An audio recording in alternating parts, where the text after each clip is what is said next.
Hey, Rashad. What's up? What's up? What's up? What's up? What's up? What's up? What's up? What's up? What's up? What's up? What's up? What's up, y'all? Welcome back. Welcome back. Welcome back to the channel. My name is Rashad Milligan. If you are new to the channel, this is the road to 2K subs. Tonight was the 2022 WNBA Draft, and I was pretty happy. I was pretty happy.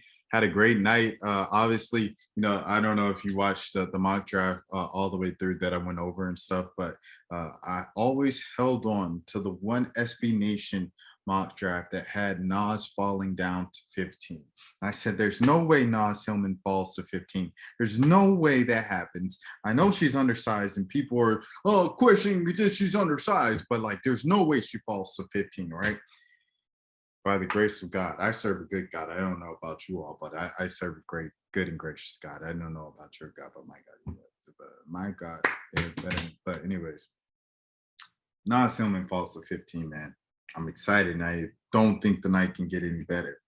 Then a couple picks later, I believe it was with 21 to the Indiana Fever. It was the Fever's fourth pick of the night. Chances are not all, even just the first four picks are going to make the team. However, we'll worry about that later.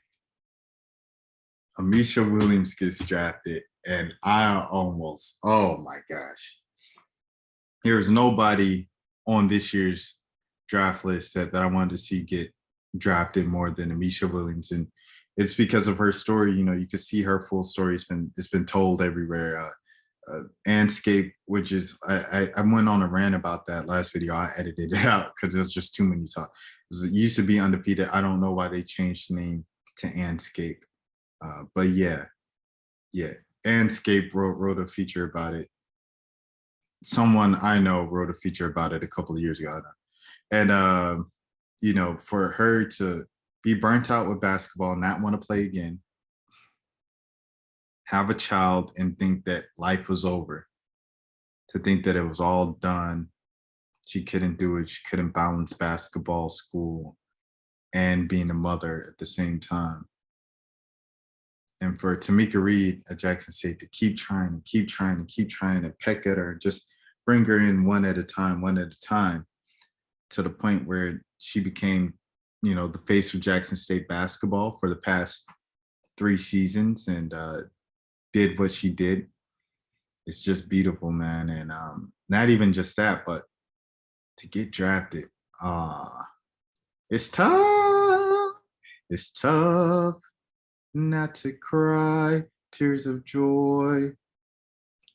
That's my little musical selection tonight. I hope you all enjoyed it. Lexio, what the heck? That surprised me. I was talking about how she's a solid, just rotational player on a winner.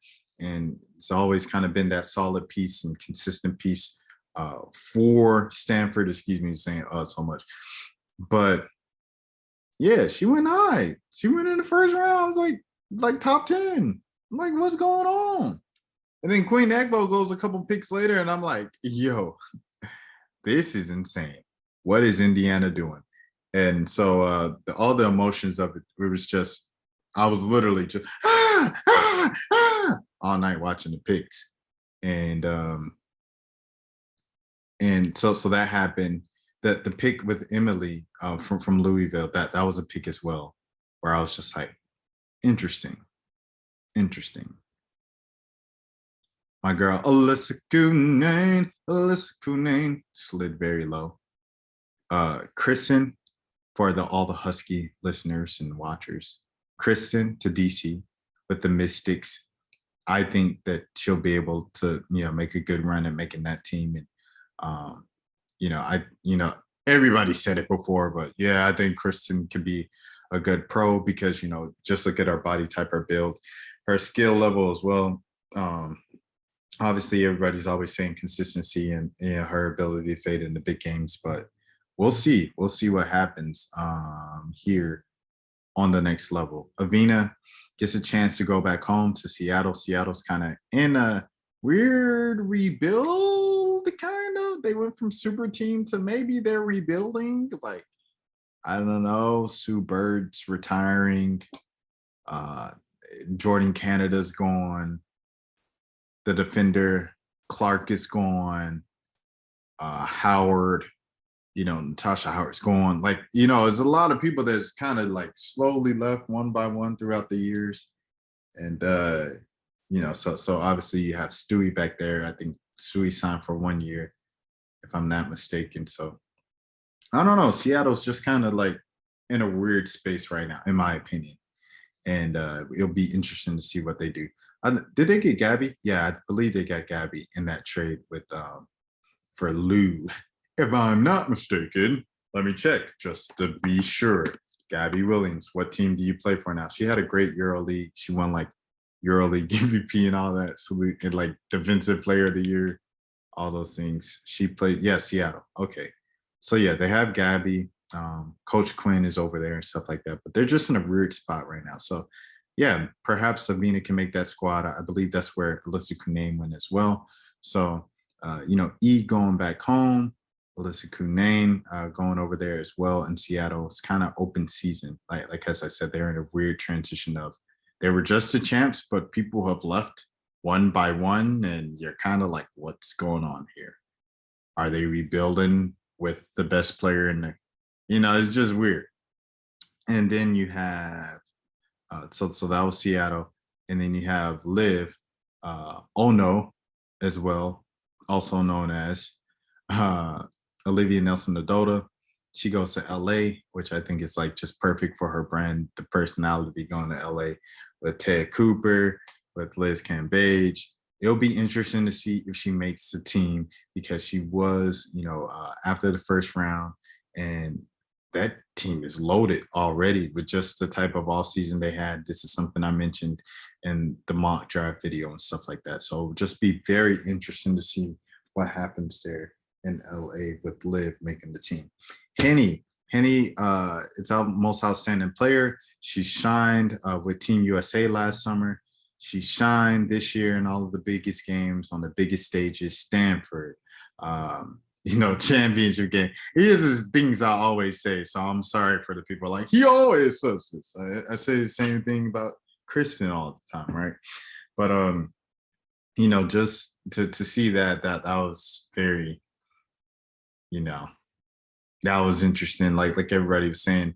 But I was like, the reason why Kristen, like some people are like, why is Kristen going before Henny? And I was like, well, like I said, like you're looking at it from a pro perspective, not like who was the best player in college, but like with these pro things, there's a difference between who's a better college player and who's a better pro prospect and ceiling and stuff like that. So I can see where scouts and front offices would be like, okay, for the next level, I'm picking Kristen because it's a safer bet over Henny.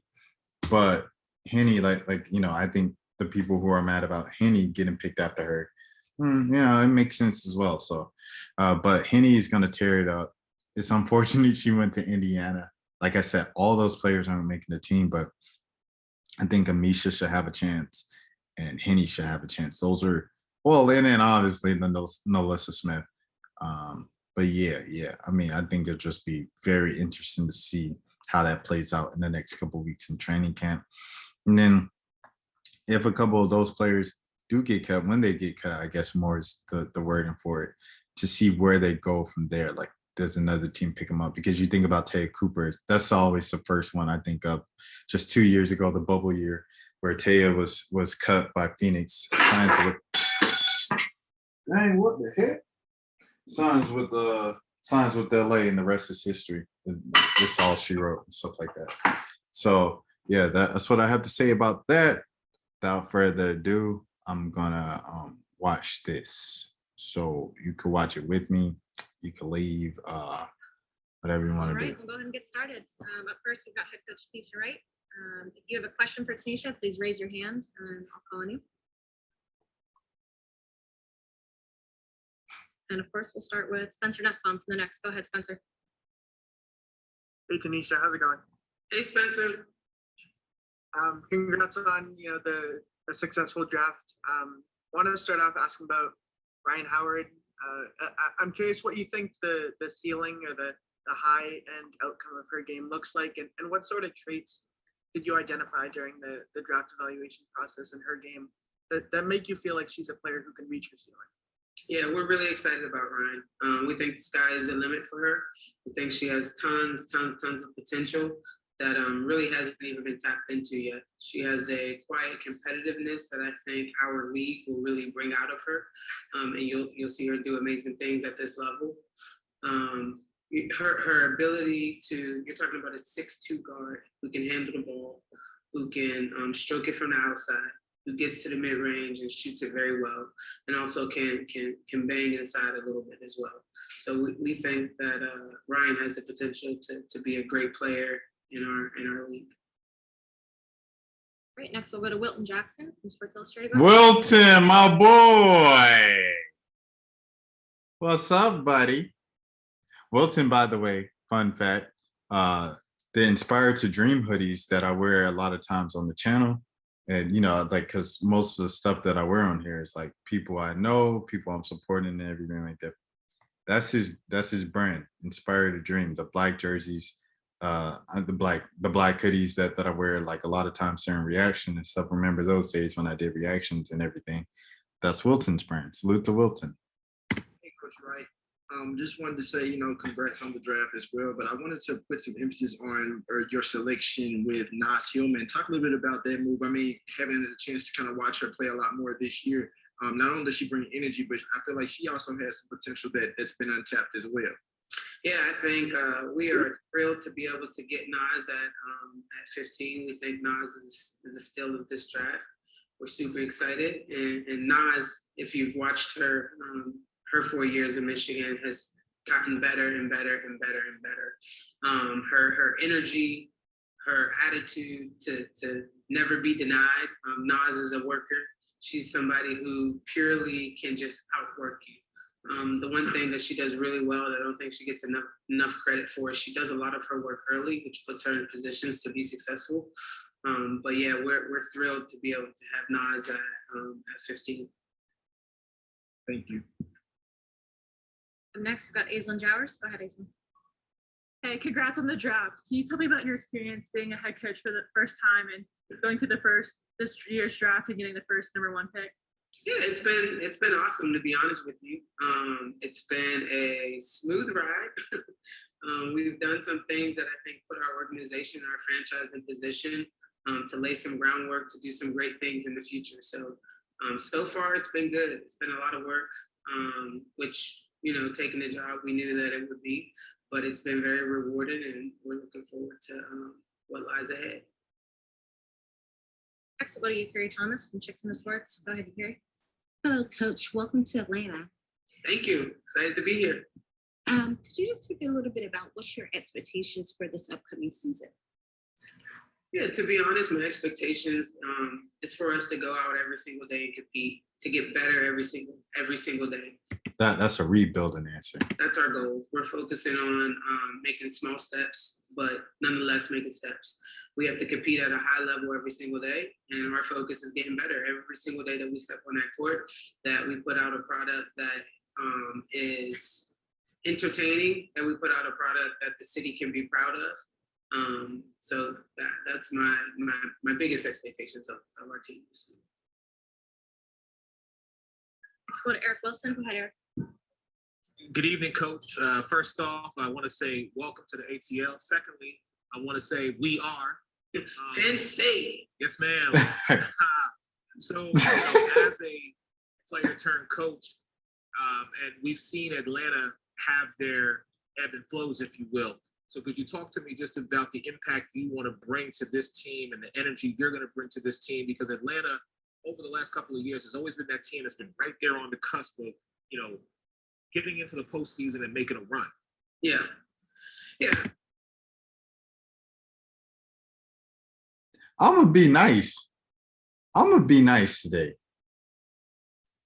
Give Renee Montgomery her flowers. Like I said, I apologize, Renee Montgomery. I apologize. You deserve your flowers tonight, at least for tonight. Renee Montgomery, great job. Great job, Renee Montgomery.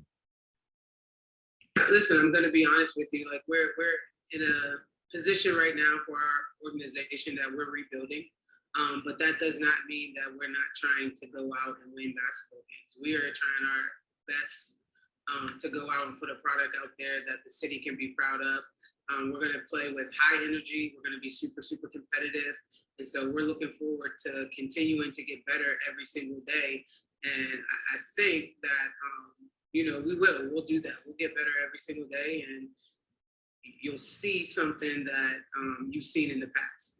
Atlanta in the past has been a great team. I mean, in the finals 3 years, different things like that. So that's our expectations. Those are our goals, you know what I mean? As we look forward to the future, but our short-term goals are to get better every day, to put a product out there that the city can be proud of and that we can connect to. And so that's what we're looking forward to. Best of luck. Thank you, Coach. Appreciate it. And we'll go back to Spencer. Go ahead. Yeah, I'm pretty sure every time we've chatted, I've asked about, character in some form or another. I'm curious though, can you talk about what you heard during the, your conversations with Ryan and Nas in the draft evaluation process that made you feel confident in, your selections from a character standpoint? Yeah, we've done our homework.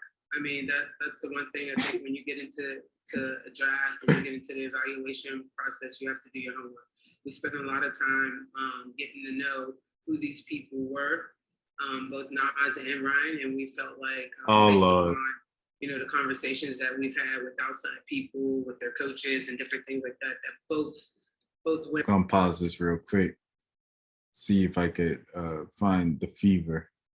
But there was a little shot right there. You guys saw the shot. You guys heard it for yourselves. Let me see if the fever did anything. Let me see.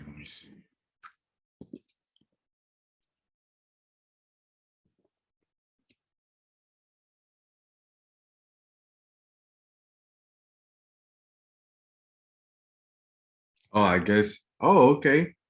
Tamika Reed did something. Shout out to the pregame show over there in the city. Shout out to the Bishop, Chuck Bishop. Shout out Neely. All right. Anyways, let's share the screen again. Coach, congratulations, Coach. Well, let me say this. Outside in the hallway, her agent called and he said, Amisha, you have teams fighting for you. You have, he talked about Phoenix Mercury. He talked about the Dallas Wings. He talked about all these teams that wanted her, but he said that that was gonna push her to go higher. So he told us where he thought she was gonna go. And then I told her right after him, you're gonna go higher. If they're fighting over you right now, you're gonna go a little bit higher. And so she was like, well, I wish he had told me because I want to be excited. I said, Amisha, every player out there knows where they're going. I said, so it's okay. And you guys, we came back in. We already knew her name was going to pop up. And it popped up. And it was like we didn't even know it. The excitement was through the roof. Her family was so excited. The room was just really loud and intense. And, just to see her name on the TV, she started crying. She couldn't stop crying. Her contact lenses came out. Her husband said, you about to make me cry, And so it was just so exciting to experience that. And for me, I was like, I was so super shocked. I was screaming and jumping. My legs were shaking. I was just so happy for her because I sat right beside her. And I just had to keep rubbing her leg and she couldn't stop shaking and crying. And just a very, very great experience. Ooh-wee. Oh, I'm not even subscribed to the pregame show. I'll subscribe. I think it's because I used to want to not always be at work. But yeah, that's it. I'm gonna let you guys get out a little early tonight. Gonna dismiss you all.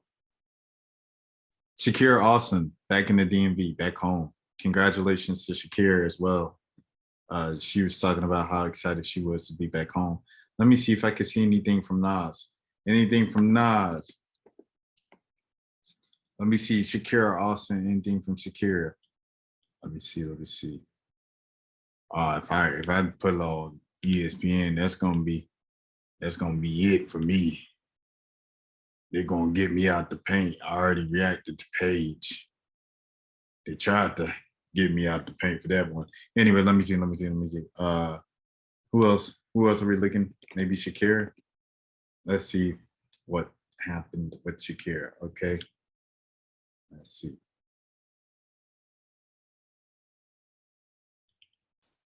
All right.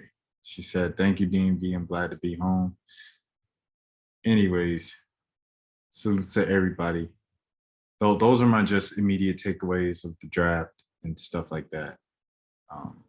Congratulations to all the draftees, whether or not you were drafted higher, whatever. It was another year where like the WNBA mock drafts, like the WNBA draft is the most unpredictable draft. Like it's nowhere near the mock drafts every single year. The mocks only got the first 3 picks right this year. It's nowhere near what people think. I was surprised Veronica Burton went at 7. Like I thought it would have been a perfect fit with Connecticut, but you know, that's just the way the cookie crumbles sometimes. You guys take care of yourselves. I care for you a bunch. This is the road to 2K subs. If you are new to the channel, my name is Rashad Milligan. Take care of yourself. So be safe.